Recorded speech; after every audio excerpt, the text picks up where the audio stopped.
Assalamualaikum warahmatullahi wabarakatuh. Salam sejahtera dan selamat petang. Salam Jumaat. Barulah betul hari ini hari Jumaat.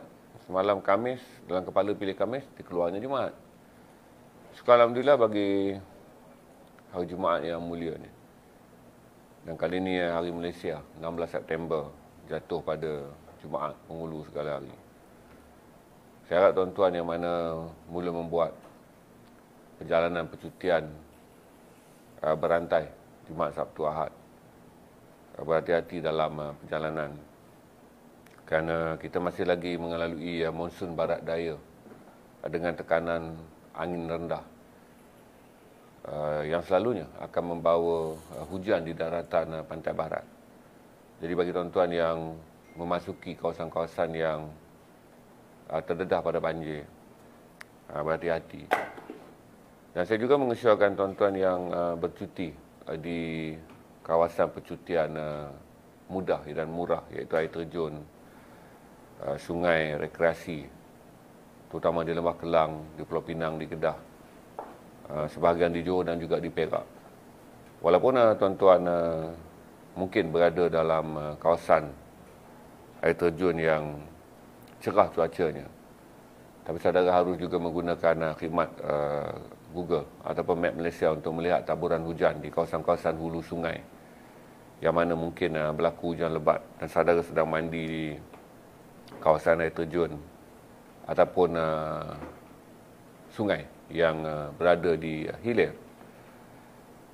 Dan terus beri perhatian kepada laporan daripada Jabatan Meteorologi Malaysia di Facebook Map Malaysia untuk membolehkan saudara peka, terutama bagi kawan-kawan yang juga selain daripada membuat aktiviti darat yang turun mancing di laut, terutama di Port Klang, di bahagian perairan Selangor, kerana kedudukan air pasang juga boleh menjadi ancaman kepada mereka yang turun memancing.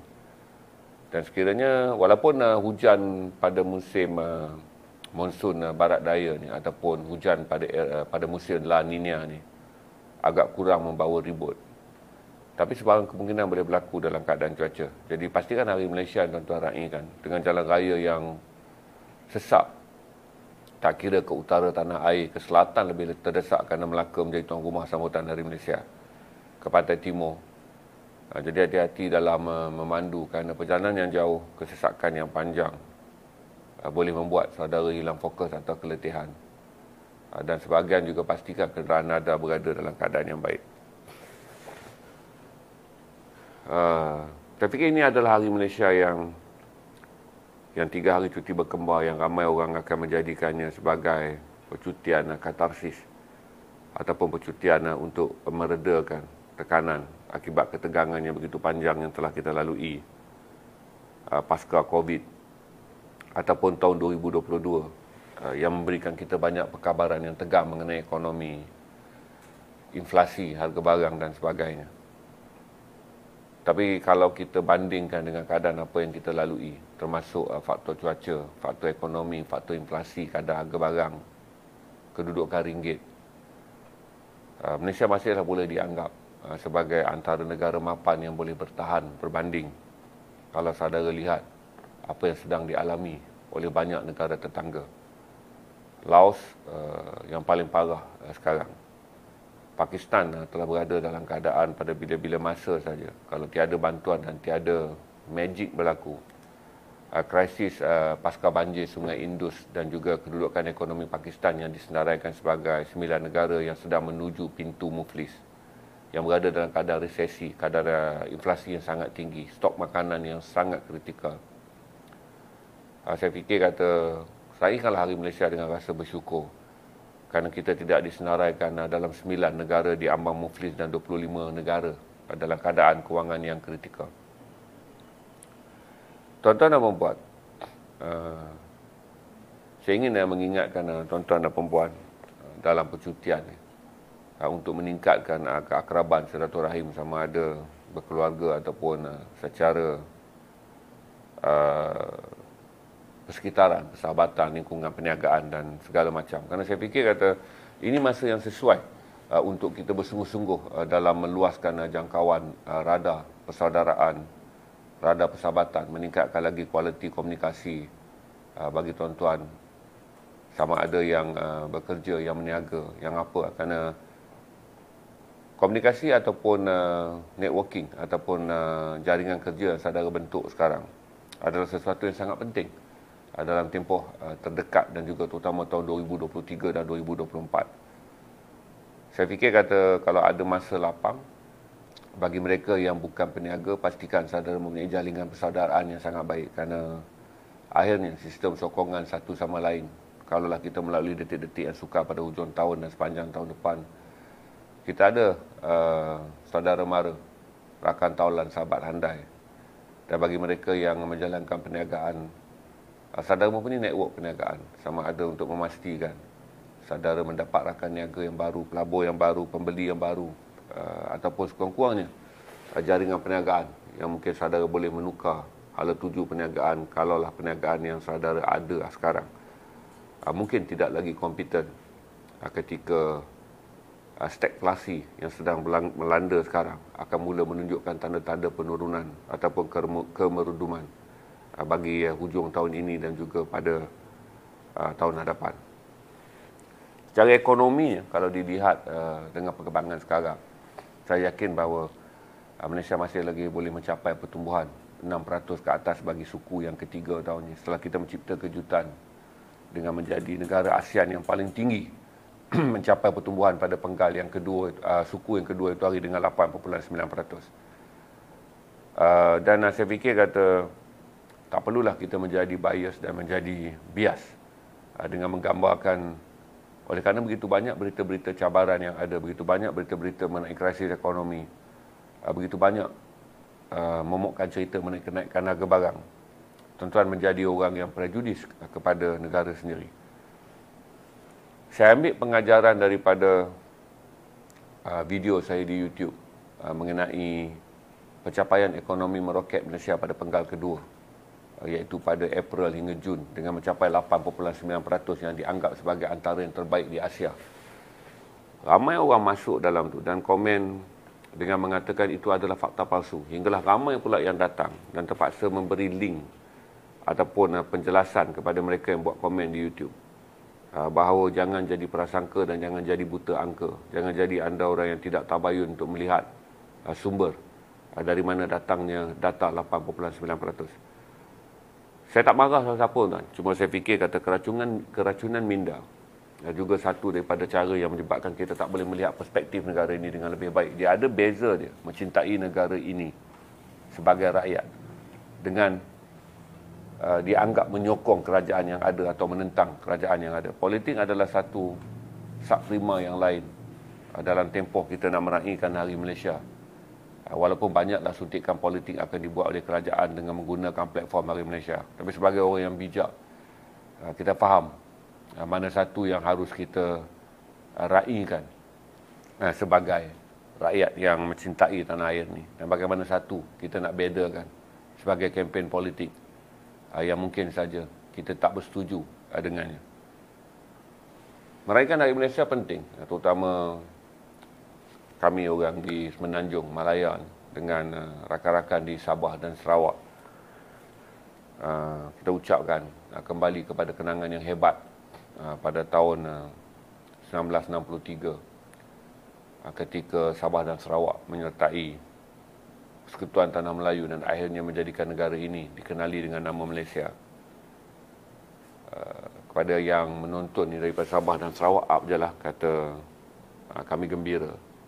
Kepada kita yang berada di Malaysia, yang berada di Semenanjung juga, upkanlah kami gembira kerana ini adalah hari yang sangat penting untuk kita memahami dan menanam sifat kecintaan kepada negara tanpa dipengaruhi oleh pandangan-pandangan dengan mengatakan mencintai negara hari ini adalah menyokong kerajaan yang ada. Membenci negara hari ini adalah mereka yang menentang kerajaan yang ada.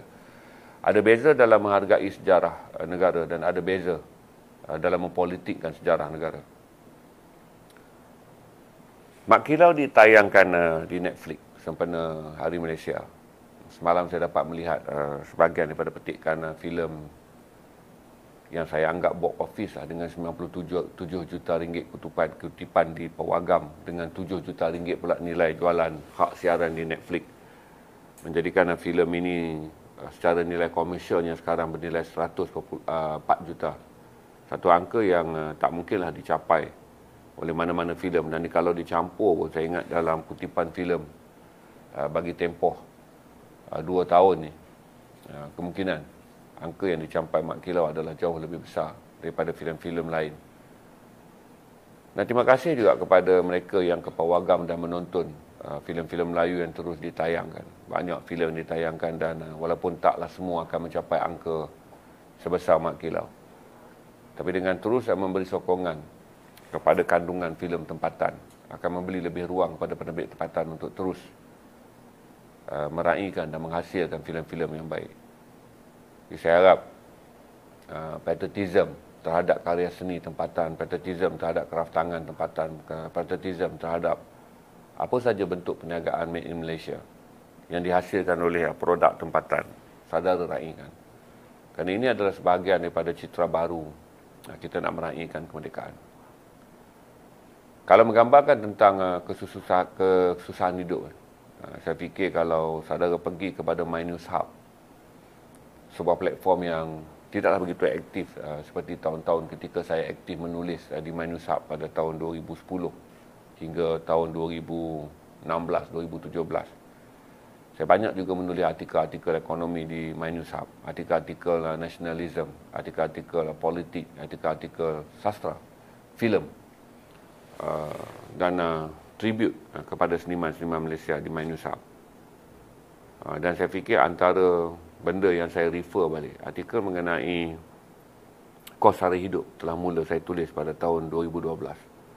Artikel mengenai konspirasi ataupun kartel mereka yang menguasai pengedaran produk, terutamanya makanan, telah lama saya tulis. Jadi berhadapan dengan kenaikan harga barang dan juga kos sara hidup adalah bukan isu baru. Berarti sekarang ni kita mula pergi pada kenaikan harga barang dan inflasi kerana kita telah melupakan perkataan kos sara hidup. Tapi dia adalah terma yang sama saja. Kos sara hidup bawa kepada apa yang kita sebut sekarang kenaikan harga barang, angka inflasi. Dia adalah terma yang sebenarnya daripada tahun 2012 telah kita alami apabila dunia mengalami stagflasi, di mana pertumbuhan ekonomi dunia mulai perlahan sejak 2012, di mana ekonomi dunia tumbuh di bawah 3%. Saya masih ingat ketika sekumpulan rombongan daripada Jabatan Perdana Menteri pada tahun 2014 meminta saya menunjukkan apakah benar kemiskinan wujud di Kuala Lumpur, gelandangan wujud di Kuala Lumpur, miskin bandar Tegar wujud di Kuala Lumpur. Jadi saya telah membawa mereka mengitari Kuala Lumpur daripada jam 10 malam hingga 4 pagi. Ini saya lakukan di bawah kerajaan BN dan saya juga lakukan di bawah kerajaan PH pada tahun 2018 apabila mereka ingin melihat artikel-artikel yang saya tulis. Waktu itu saya belum stream banyak dengan artikel dan mereka ingin melihat apakah benar apa yang pada tahun 2014 dengan membawa sekumpulan mereka daripada pejabat Perdana Menteri dan saya juga bersama dengan beberapa pelajar UiTM yang menjalankan dengan menumpang platform kajian sosial yang saya buat. Pada waktu itu miskin bandar gelandangan saja di Kuala Lumpur adalah 1,600 orang. Gelandangan saja adalah 1,600. Mengambil kira kami membuat hitungan mereka yang tiada rumah dan mengharapkan makanan daripada jalanan. Bermula daripada Coket Road, kemudian menuju ke Masjid Kampung Baru, kemudian kita menuju ke Jalan Tengku Abdul Rahman, Jalan Masjid India, Masjid Negara, kita masuk ke Jalan Bangkok Bank, Jalan Ampang, kemudian kita pergi kepada Menara Maybank dan sampailah ke Pudu Raya. Ini adalah, dan juga bangunan Cahaya Suria, adalah spot penting, 8 ke 9 spot penting yang menjadi indikasi. Dan angka itu kekal pada para 1,600 berdasarkan kaji selidik di mana setiap orang yang kita temui kita bagi pack makanan, sukarelawan daripada UiTM, pelajar-pelajar yang menjalankan survey membantu saya iaitu untuk mendapatkan data dan angka. 1,600 orang gelandangan. Dan kebanyakan daripada mereka, 50% adalah mereka yang ketiadaan pekerjaan. Ingatlah ketiadaan pekerjaan. Manakala 30% adalah yang bekerja tetapi tidak memiliki wang yang cukup untuk menyewa bilik ataupun rumah. Baki 20% adalah sisa daripada mereka yang terbabit dengan aktiviti dadah hingga terpaksa tinggal di jalanan, atau mereka yang telah melalui pasca sebagai perkhidmatan seks yang kemudiannya telah melalui usia yang tak mampu lagi meneruskan kerja-kerja perkhidmatan seks di jalanan, sama ada wanita ataupun transgender. Syukur Alhamdulillah, ketika COVID melanda, Pakatan Harapan juga menghantar wakil untuk saya tunjukkan pula. Dan malah saya dipanggil oleh Kerajaan Pakatan Harapan membentangkan krisis miskin bandar di hadapan 300 orang penjawat awam yang mempunyai kuasa untuk membuat keputusan daripada pelbagai kementerian yang dikumpulkan oleh Kementerian Wilayah Persekutuan. Dan saya fikir kata, setelah begitu banyak data yang dibentangkan di bawah Kerajaan Barisan Nasional, kemudian data dan fakta yang dibentangkan di bawah Kerajaan Pakatan Harapan, di mana selain Kerajaan Pakatan Harapan turun ke jalanan, saya juga dijemput untuk menyampaikan pandangan, perkongsian data, fakta, kaedah dan kedudukan sebenar orang-orang miskin ini. Ketika COVID melanda, ini adalah realiti yang tak dapat saya tolak. Kerana apabila COVID-19 melanda, ada dua rahmat besar di jalanan yang saya dapat lihat. Pertama adalah sekitar 500 orang telah dipindah dan diberi peluang pekerjaan dan mereka tak kembali ke jalanan. Wajah-wajah yang familiar atau wajah-wajah yang saya lihat di jalanan ketika memberi bantuan makanan di 8 ke 9 spot yang saya sebut tadi, tak lagi saya nampak selepas sampai pun sekarang. Kerana sebahagian mereka telah dihantar bekerja di kilang-kilang di pedalaman, OEM. Mereka mendapat pekerjaan dalam sektor pembinaan, penghilangan, pembuatan. Dan dia membuktikan bahawa apabila ada usaha untuk memberikan mereka pekerjaan dengan bantuan syarikat-syarikat yang telah faham bahawa apabila mereka menerima golongan orang jalanan untuk diberikan bantuan, mereka harus memberi treatment ataupun pelayanan yang berbeza dengan pekerja-pekerja lain yang datang dalam keadaan bukan sebagai orang jalanan. Saya mengucapkan ribuan terima kasih kepada banyak majikan, lebih daripada 50 syarikat yang menyertai kempen ini, yang dianjurkan oleh Kementerian Wilayah Persekutuan pada waktu itu di bawah pimpinan Tan Sri Anwar Musa. Saya ucap terima kasih terutama kepada syarikat-syarikat yang menyertai kempen ini, yang telah menerima dan juga memberi pelayanan yang baik terhadap pekerja yang terhadap masyarakat jalanan yang pada waktu kita bimbang dijangkiti COVID. Kita masih berada di jalan dan menyaksikan kita bimbang dengan dokumen mereka yang tak lengkap, mereka tidak disuntik vaksin. Tapi dengan penyertaan mereka lebih dalam 50 syarikat, orang-orang ini terurus dan sebahagian besar daripada mereka kini telah menjadi pekerja yang kekal untuk masuk tahun yang kedua. Kerana projek ini dilancarkan pada 2020. Hinggalah sekarang, kalau saya menjalankan lagi bantuan kemanusiaan, angka yang mereka berada di jalanan menurun pada 200 orang. Apa yang akan menjadi cabaran apabila kita bercakap tentang kemiskinan sekarang ini adalah mereka yang tinggal di PPR, projek perumahan rakyat di Kuala Lumpur, dan projek perumahan awam. Terdapat hampir 90,000 isi rumah yang mendiami kawasan yang ditafsirkan oleh Dewan Bandaraya Kuala Lumpur sebagai golongan miskin bandar yang sebahagiannya juga adalah tegar. Data inilah kemudiannya menjadi perkelahian yang besar apabila dikeluarkan pada Februari tahun 2018 oleh Pertubuhan Bangsa-Bangsa Bersatu, oleh UNESCO, yang diketuai oleh Dr. Philip Alston, dengan memberi gambaran bahawa daripada 49,000 isi rumah di bawah projek perumahan rakyat yang dikaji oleh UNESCO, terdapat 22,000 kanak-kanak yang gagal mendapat bantuan makanan yang gagal mendapat akses makanan lebih daripada 2 kali sehari. Berarti ramai kanak-kanak yang berada di rumah-rumah batu yang kita panggil PPR. Walaupun banyak daripada kita selalu prejudis kerana kita lalu dekat rumah PPR, kita kata keretanya bertindih. Ramai orang ada kereta. Kita nampak. Walaupun majoritinya adalah Myvi dan kereta-kereta murah. Tapi kita jumpa juga kereta-kereta mewah. Tapi itu tidak keseluruhan 2,000 pintu, 2,500 pintu bagi projek-projek perumahan tu dengan jumlah 300-400 kereta yang menjadikan kita berasa bias dan prejudis. Yang menyebabkan kita lupa isi rumah yang berada dalam PPR, kebanyakannya kelaparan. Ketika saya pergi menjalankan kajian di PPR Desa Permai, masa saya di Kepung, sepadan Selayang, dengan membawa 15 pack untuk menjalankan survey rakaman tertutup. Dan rakaman tertutup ni kan bentang tertutup kepada 300 orang penjawat awam dari grade yang membuat keputusan, mereka yang berada dalam pengurusan menengah dan pengurusan atasan, untuk melihat apa yang sebenarnya berlaku kepada miskin tegar yang berada dalam PPR, Projek Perumahan Rakyat. Saya pernah berkongsi dengan saudara tentang seorang lelaki yang menumpang di rumah anaknya berusia 60 tahun lebih.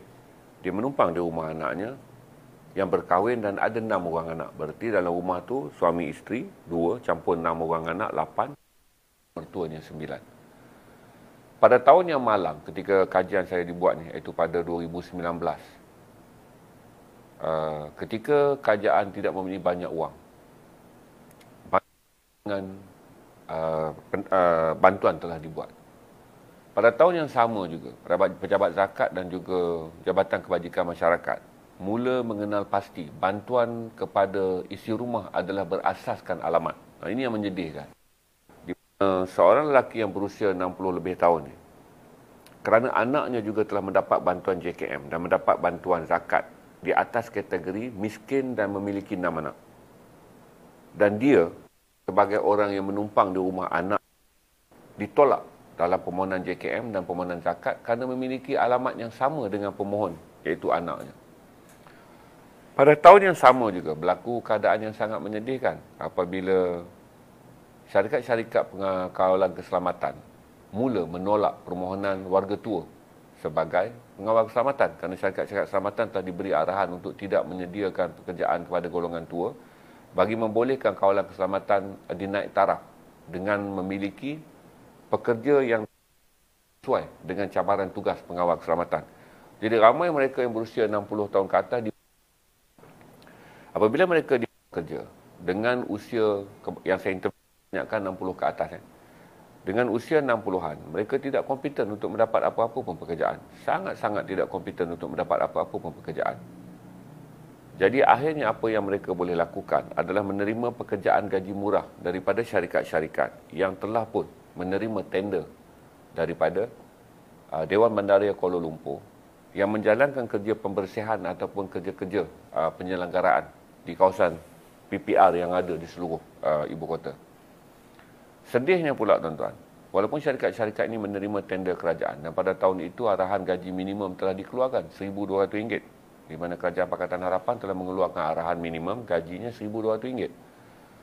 Tapi oleh kerana syarikat-syarikat ini menerima pembayaran yang perlahan kerana ekonomi dah tak okey, kerana alasan kewangan negara berada dalam keadaan yang buruk, banyak syarikat-syarikat yang mendapat tender.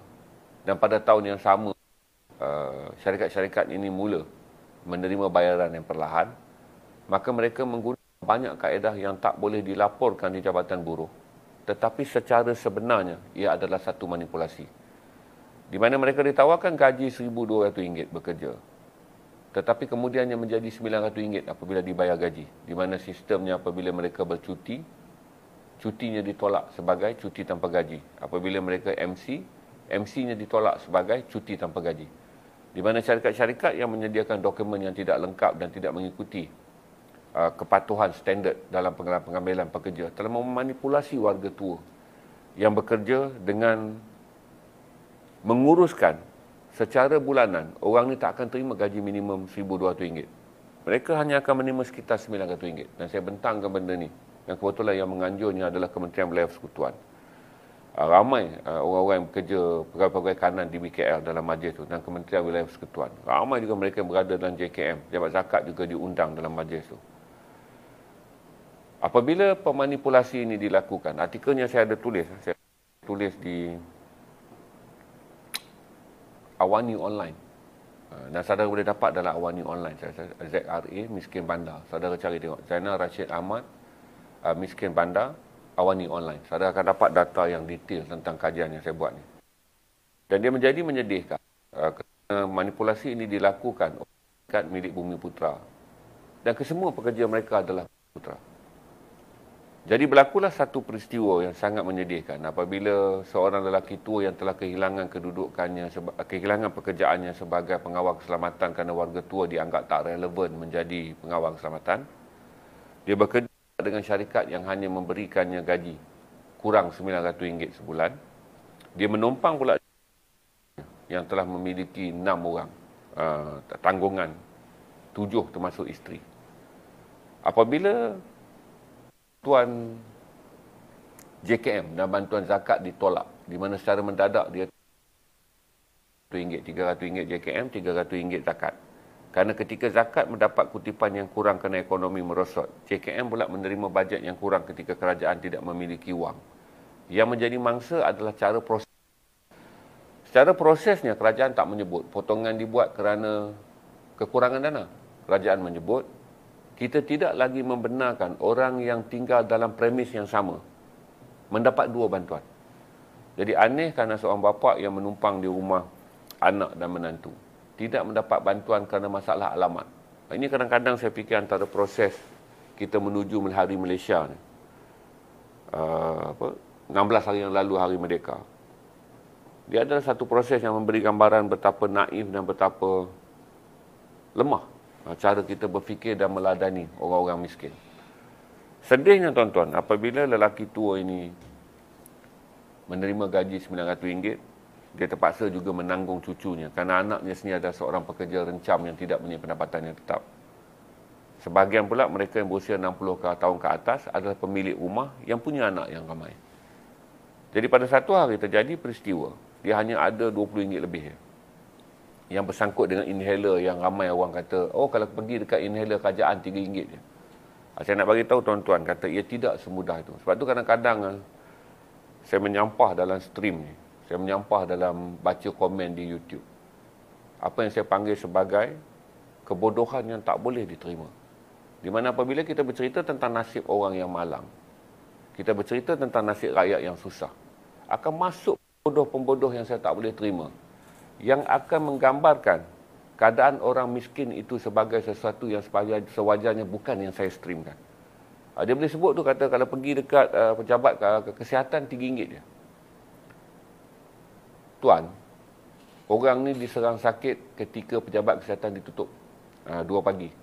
Sebab tu kalau dengar stream ni, dengar daripada sampai habis. Tapi kadang-kadang ni saya panggil pembodoh-pembodoh media sosial ni, dia ada keinginan nak pandai lagi daripada orang yang stream. Dia memang tak akan stream lah tuan-tuan.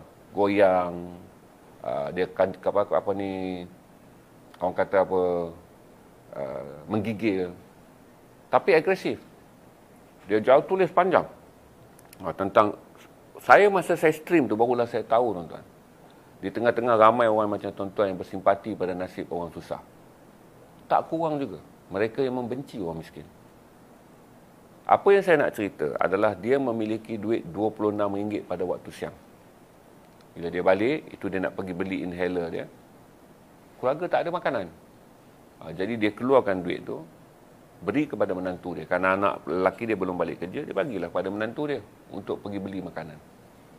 Dan dia tak pernah menjangka hari itu cuaca akan sejuk dan berlaku hujan, kerana dia ada asma. Dia tak sangka. Jadi pada malam itulah tuan-tuan, dia diserang asma yang teruk dan dibawa ke hospital dalam keadaan 50-50. Dia ditelantar di hospital. Dalam pembentangan saya kepada penjawat awam, saya bagi tahu kata,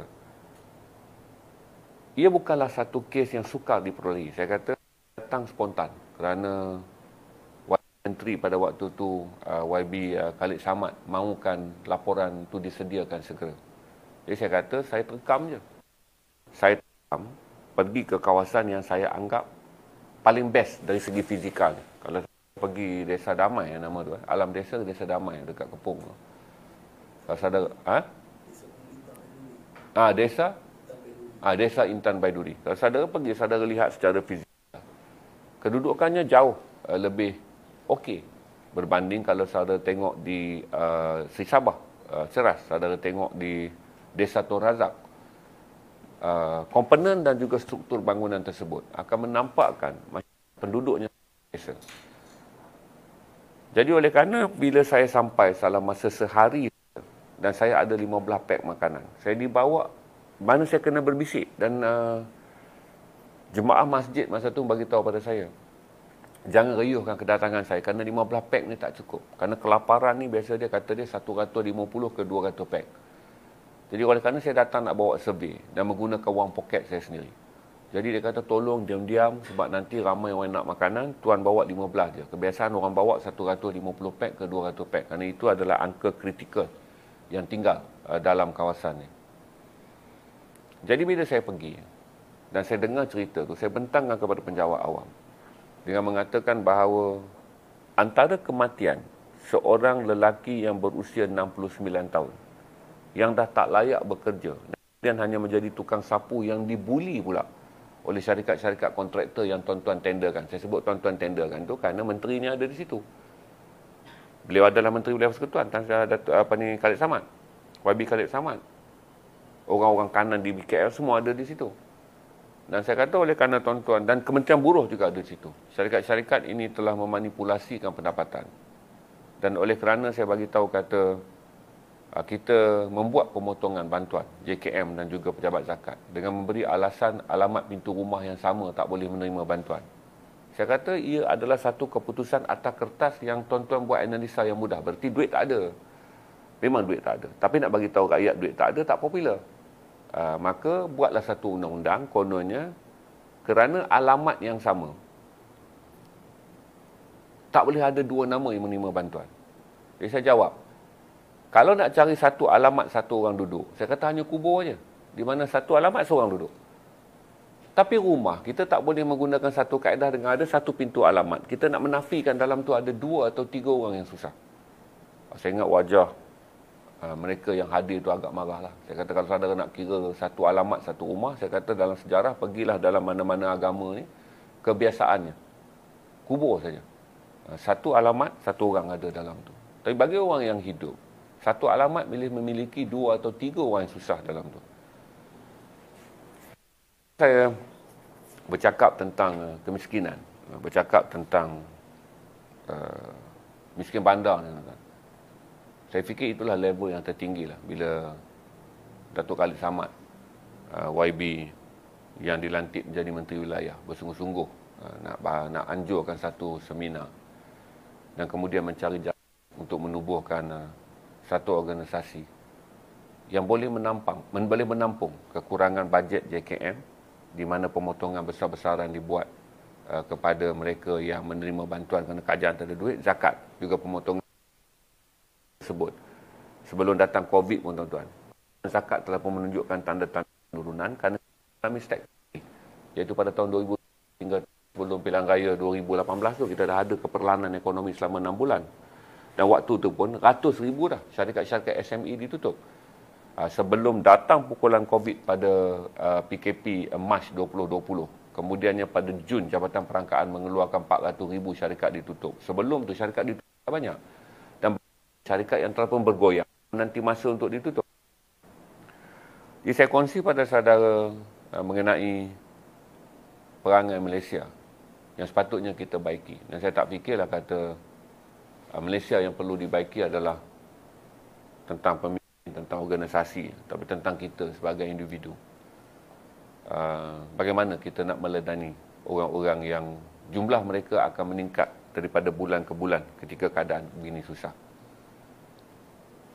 Kalau tanya susah kita, tuan-tuan, sebahagian besar daripada tuan-tuan mungkin mengalami kesusahan kerana kalau dulu tuan-tuan bekerja campur dengan OT, tuan-tuan boleh capai 4,000 lebih. Sebahagian daripada tuan-tuan bekerja untuk campur allowance ni mungkin mencapai 6,000 lebih.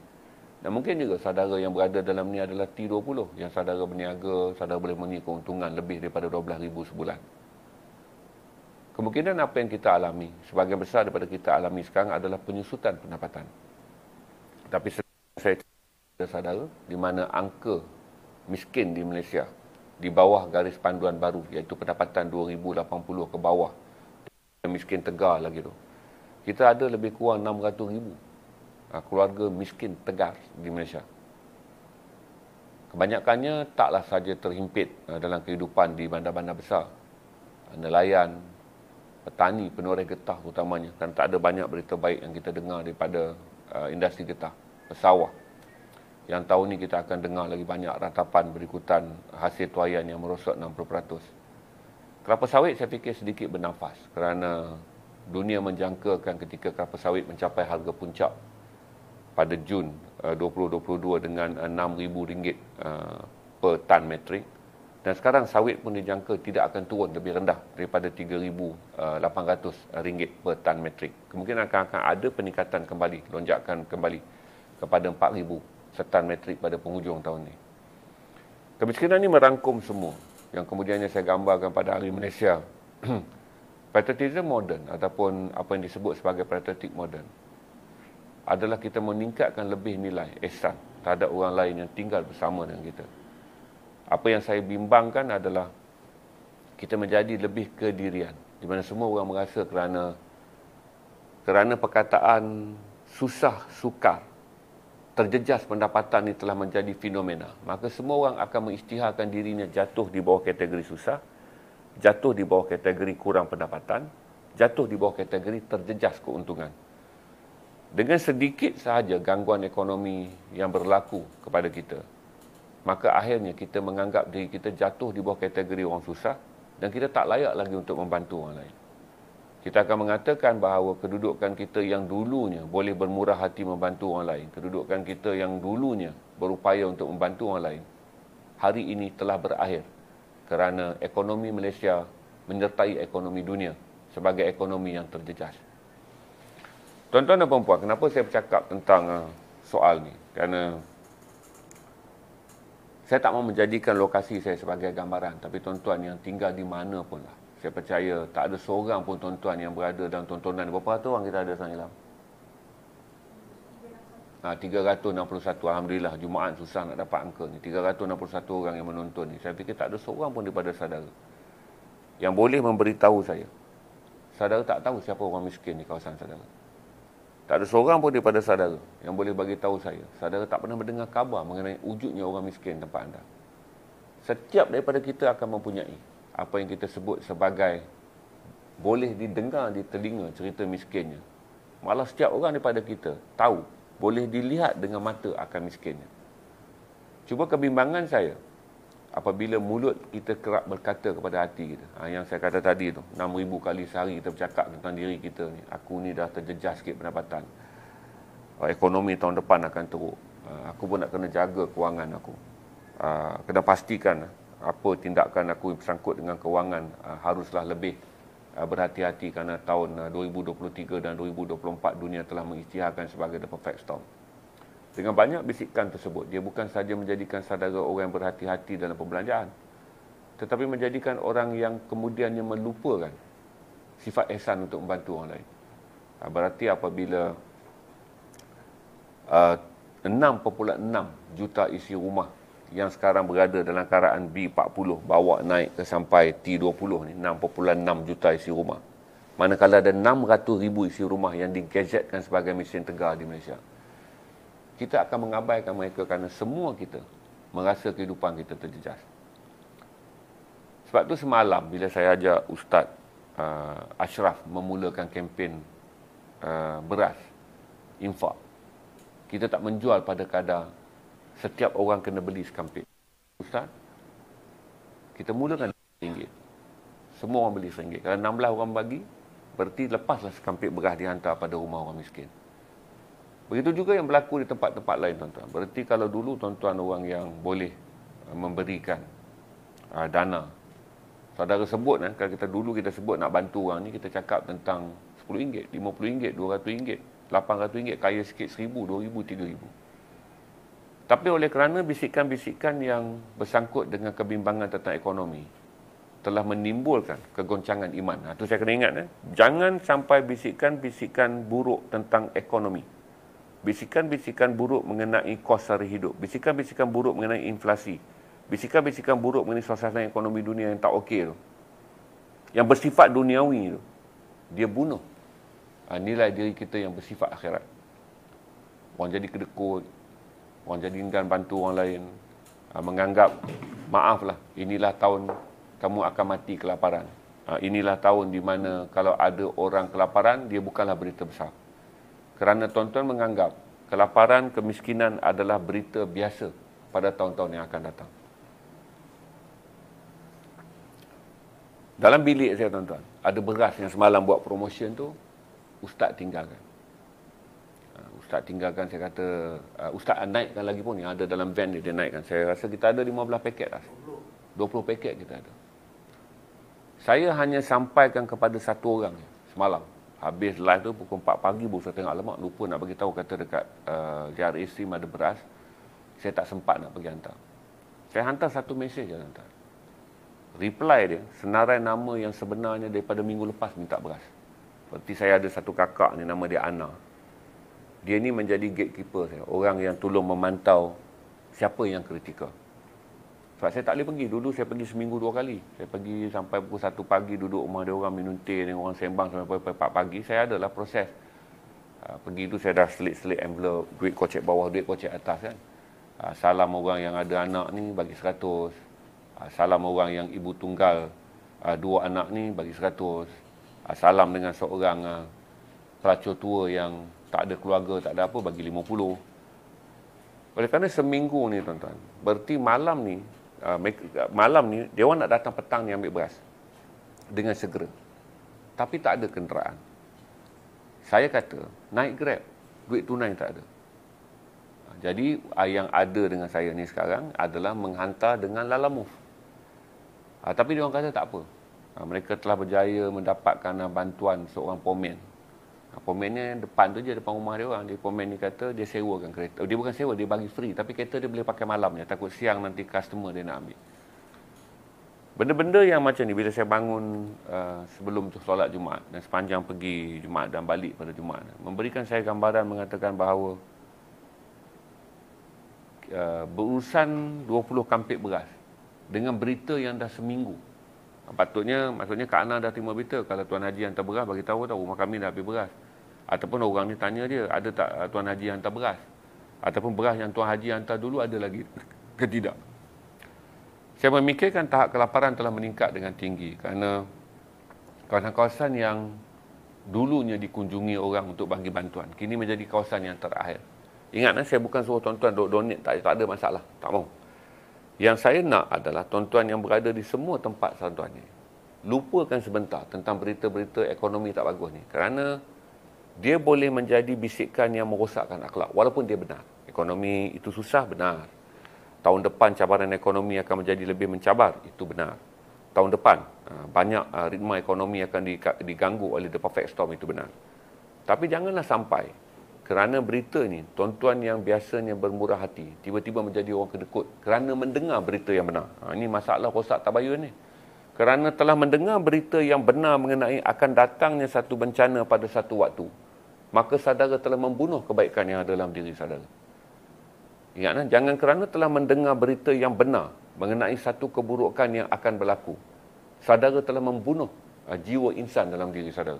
Yang saudara pupuk dengan solat dan segala ibadat kita dah laku bertahun-tahun lah, tuan-tuan. Dengan saya ni dah capai 55 sampai putih rambut lah, tuan-tuan.